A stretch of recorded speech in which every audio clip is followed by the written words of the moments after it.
Olá, turma! Sejam bem-vindos ao nosso curso técnico profissional, Programação de Jogos Digitais. Aqui é o professor Sidney que vos fala. Nossa unidade curricular hoje, Game Design. Ok, turma?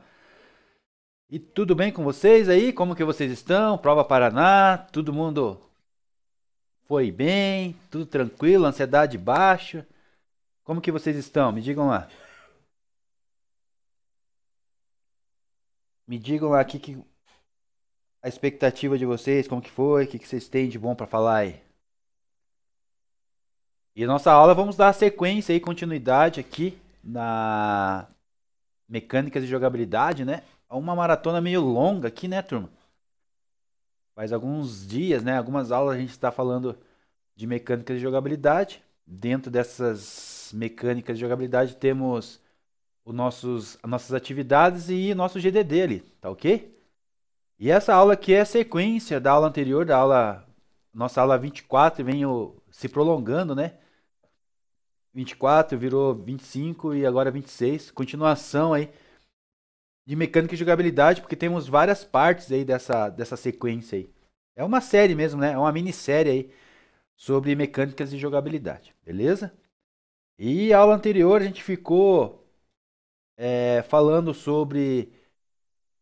finalizamos aqui com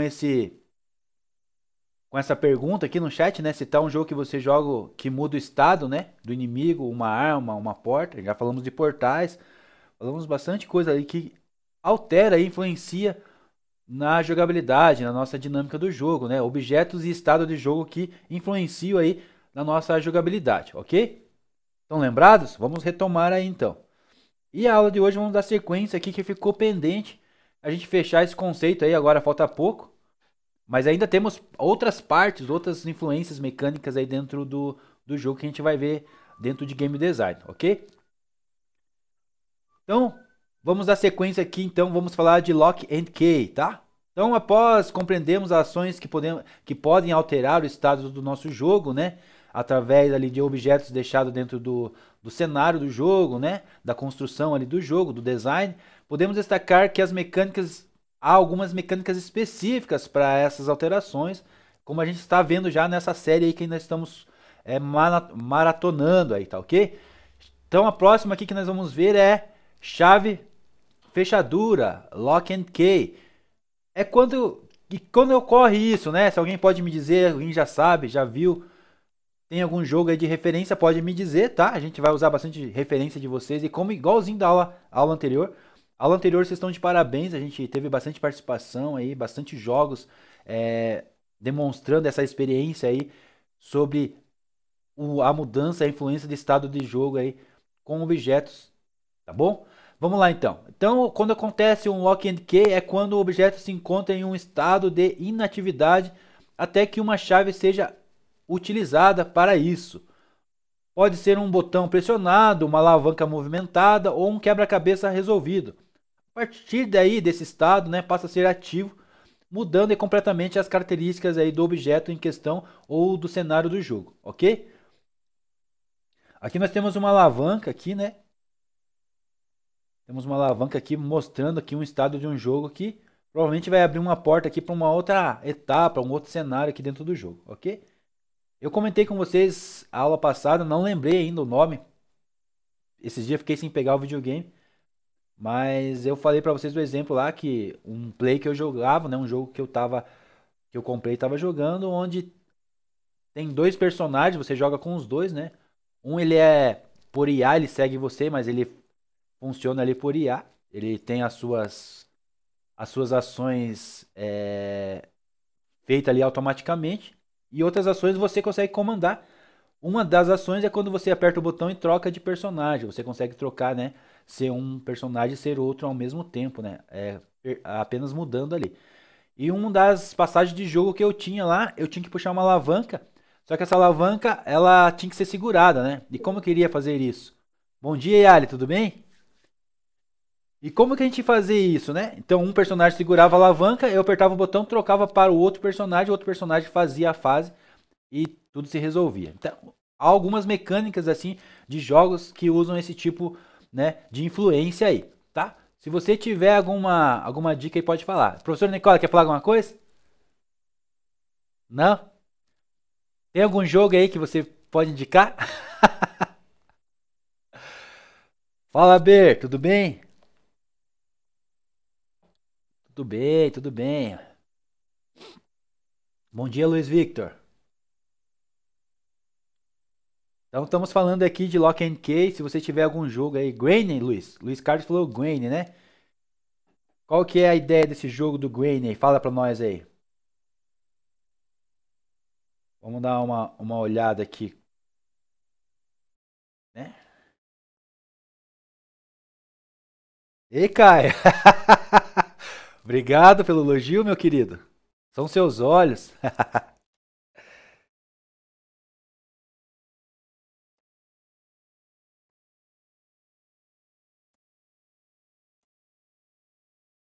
Deixa eu tô pesquisando o jogo do Granny aqui, que foi a indicação aí. Quem mais? Bernardo, tudo na paz de Deus, graças a Deus, né, queridão? É, Felipe também me elogiou. Ô, Felipe, obrigado. São os olhos de vocês aí. Deixa eu ver o que o Pedro falou aqui. Dying Light tem um sistema de fechadura também. Ah, entendi. É um jogo de terror. É, feito aí, produzido pelo motor developer, em que você acorda preso na casa de um vovô, uma casa macabra, e precisa escapar em até 5 tentativas, 5 dias, né? 5 tentativas.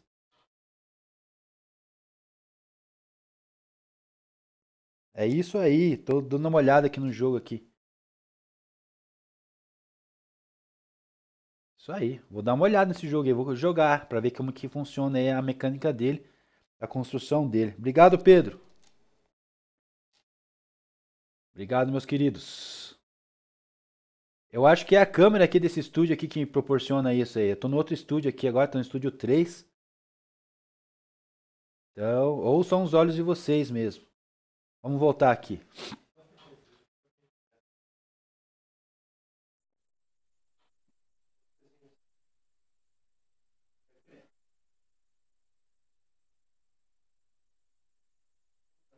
Deixa eu só ver aqui essa questão. A gente não falou de power-ups, né? Vamos lá falar de power-ups então. Mecânicas ainda que influenciam o jogo. Dentro de mecânicas nós temos os power-ups, né? São itens ou equipamentos que permitem o melhoramento ou potencializam aí as habilidades do jogador. Seja por um período curto de tempo ali, limitado ou não, né? Depende aí do tipo da proposta do design aí do desenvolvedor do jogo. Eles também podem ser acumulativos, como vários power-ups ali adquiridos e ativos ao mesmo tempo. Temos exemplos disso aí no Mario Kart, né, por exemplo, tá? Porém também podem fazer efeitos contrários, reduzindo aí a habilidade do jogador ou proporcionando dificuldades extra aí nas realizações das ações, né? Diminuindo aí essa velocidade ou desabilitando algumas ações por um breve período de segundos de tempo ali dentro do jogo, ok? Além desses itens aí que são itens consumíveis dentro do jogador, o player ele consegue utilizar, né? Ao utilizá-los são destruídos também. Há essa possibilidade.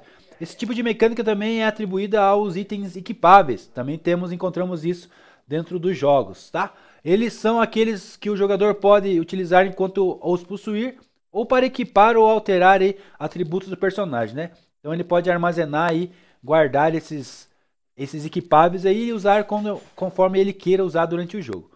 No Mario Kart a gente vê bastante isso. No Mario também, né? O Mario, quando ele pega o cogumelo lá, por exemplo, ele fica maior. Quando ele pega o cogumelo verde, por exemplo, ele ganha uma vida.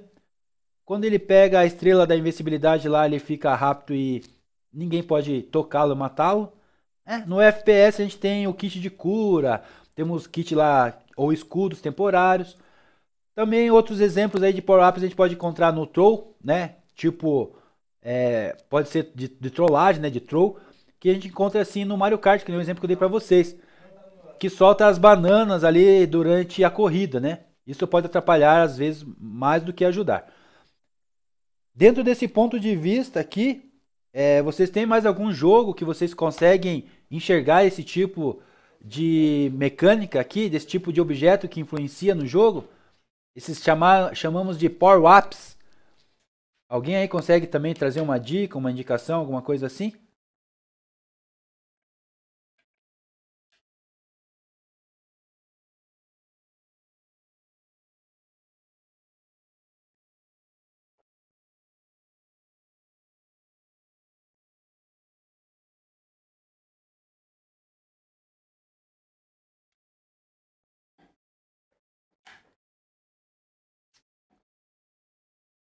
Ninguém? Vamos lá, então vamos dar sequência aqui. Eu já dei alguns exemplos aqui só para vocês terem ideia, né? A gente tem o próprio Mario. E vamos continuar aqui na sequência. Mas agora eu vou fazer uma dinâmica rápida aqui, uma pergunta para vocês. Agora vocês vão ter que interagir. Qual, dentro dessa sequência, desse conceito de power-up, que vocês, eu acredito que vocês entenderam, se alguém ficou com dúvida, pode perguntar, tá bom? Qual foi o power-up mais legal ou mais irritante que vocês já pegaram aí em algum jogo que vocês normalmente consomem aí, ou jogam, né? Ou viram alguém jogar? Responda aí, por favor. Eu tenho os exemplos aqui, né? O Mario Kart, por exemplo, joga a banana lá. Casco azul. Free Fire tem os kits. O Mega Man tem novos poderes. São power-ups aí. Não lembra, Felipe? Nenhum power-up? Ah, vocês já fizeram essa aqui? Deixa eu só ver aqui até onde que a gente foi, então, dessa sequência aqui.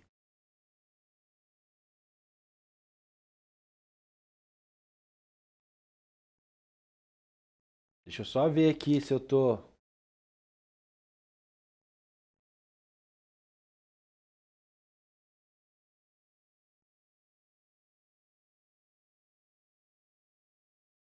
Tá certo...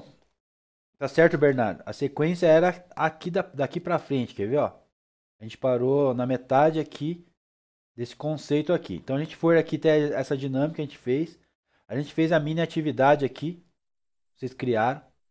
A gente fez a gestão de recursos aqui, influenciadas, né, de coleta de gestão de recursos.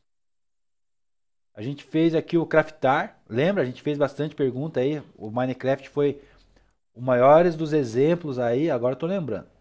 E a gente fez uma pergunta também. Qual foi o item mais útil ou mais bizarro que vocês craftaram dentro do jogo? Vocês estão corretos. A gente passou por aqui, manipulação, a gente viu sobre manipulação. São mecânicas que permitem aí os personagens mudar de características em formato do cenário, ou os objetos de sua volta, né? Temos o exemplo aí do jogo do Soul Raver.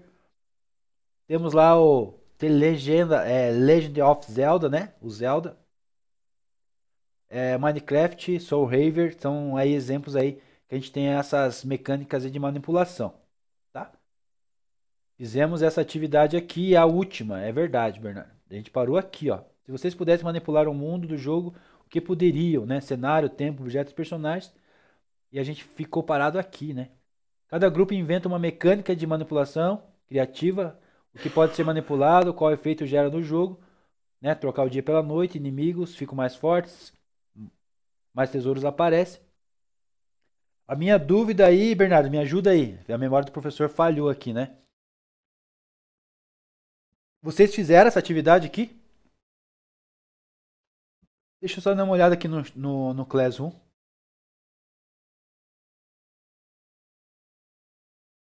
Vocês ficam me elogiando aí, fica desconcertando o professor aqui. Deixa eu ver aqui no Class se a gente fez essa atividade. Essa atividade era em duplo sentido, né? Tanto no Class quanto no chat. Deixa eu ver aqui.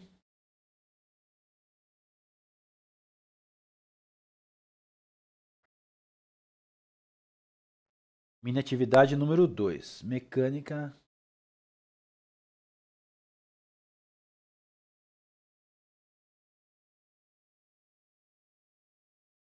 É isso aí, vamos ver. Mecânica de manipulação criativa.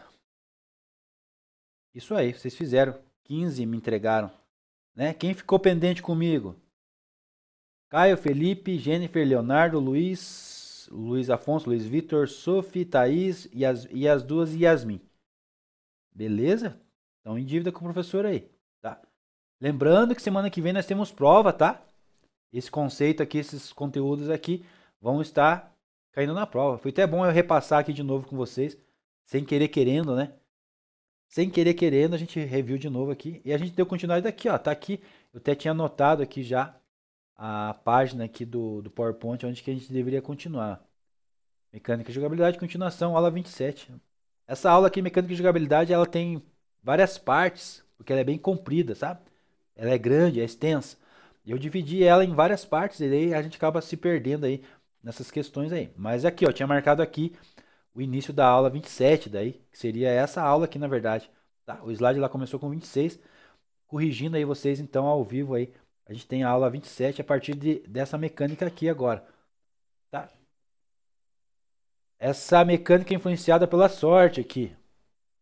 É isso aqui onde a gente parou. A gente parou aqui e já termina essa sequência do slide e a gente começa um novo conceito que ainda continua dentro dessa maratona aí de mecânicas e jogabilidade, beleza?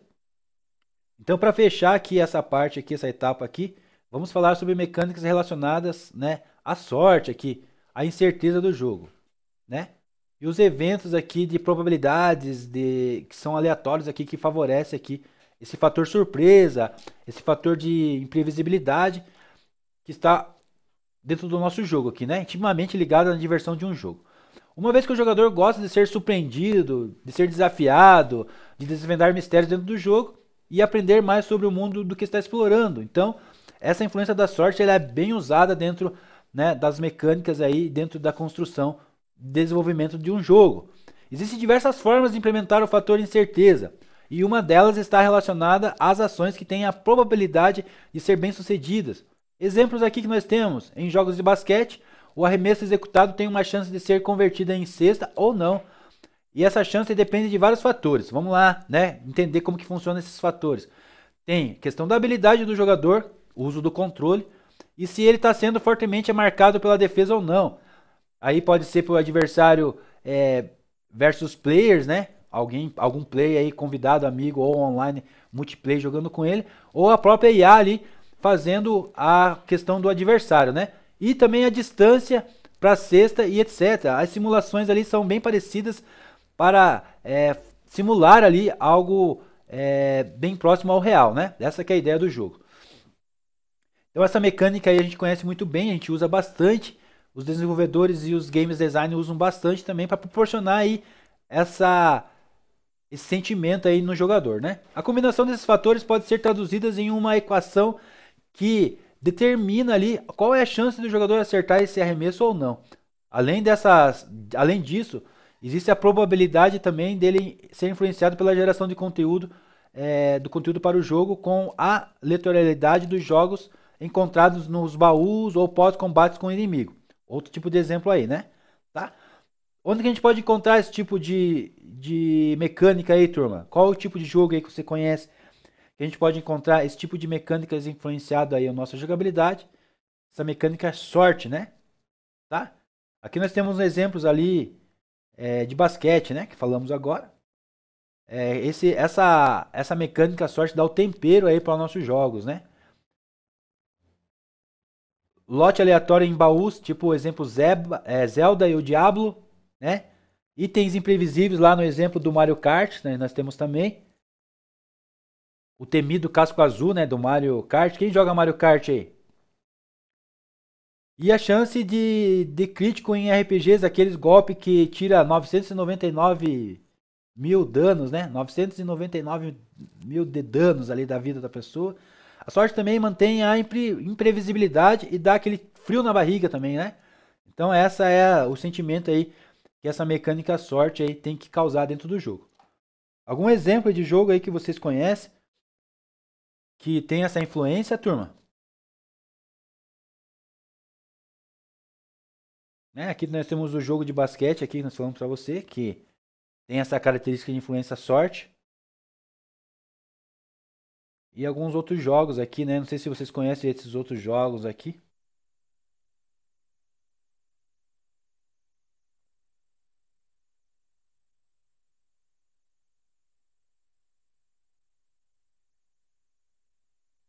Castlevania, esse outro que qual que é? Esse outro eu não sei qual que é aqui do meio aqui.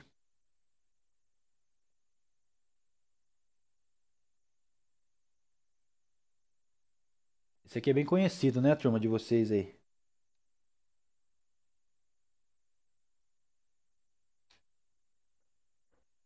O tigrinho, ó. O tigrinho. O tigrinho é bem de sorte, né, Bernardo? Sorte de quem tá ganhando o dono da plataforma, né? É.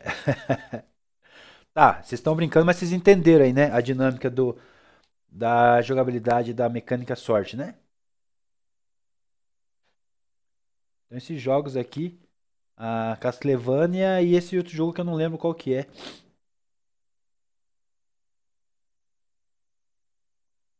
Que tem o exemplo de baú, né? Que eu falei pra vocês.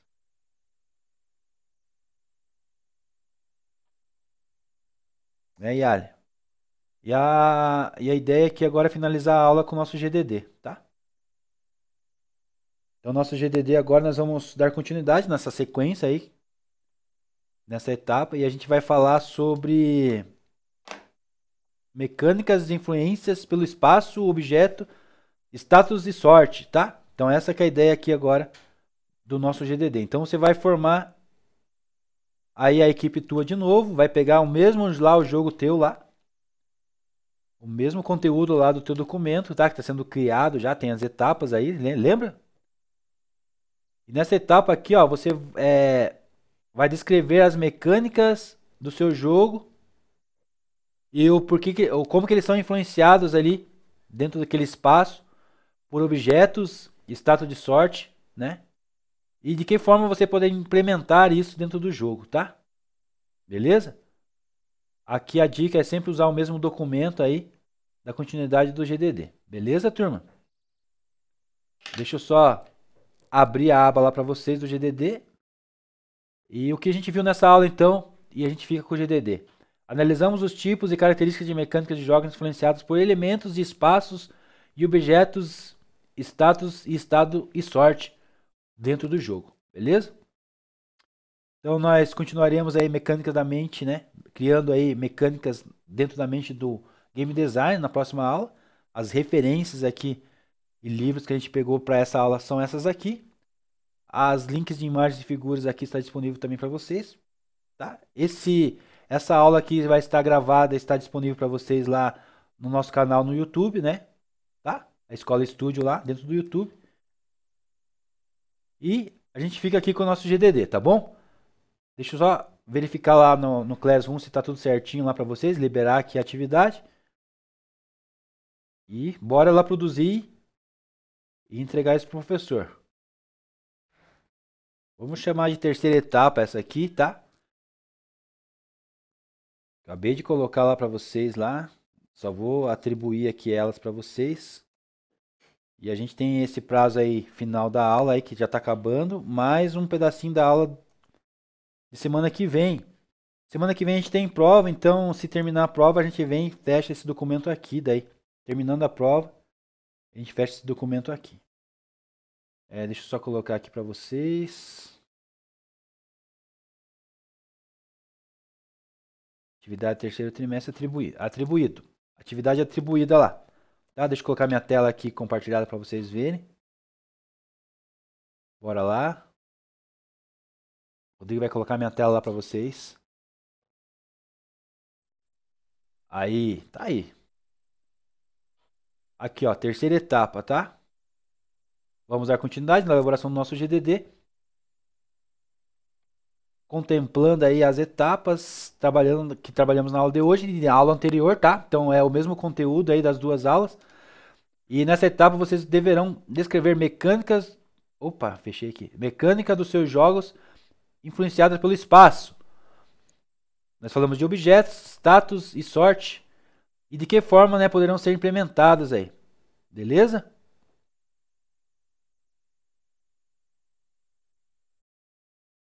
Tranquilos?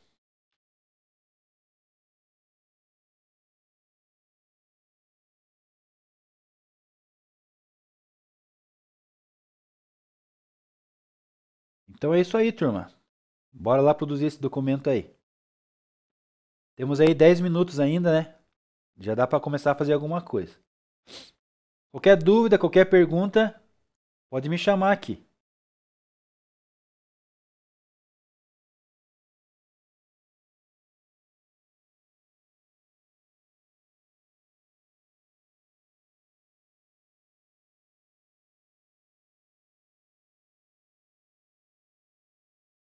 Alô, turma. Bom final de semana para vocês aí. Até a próxima.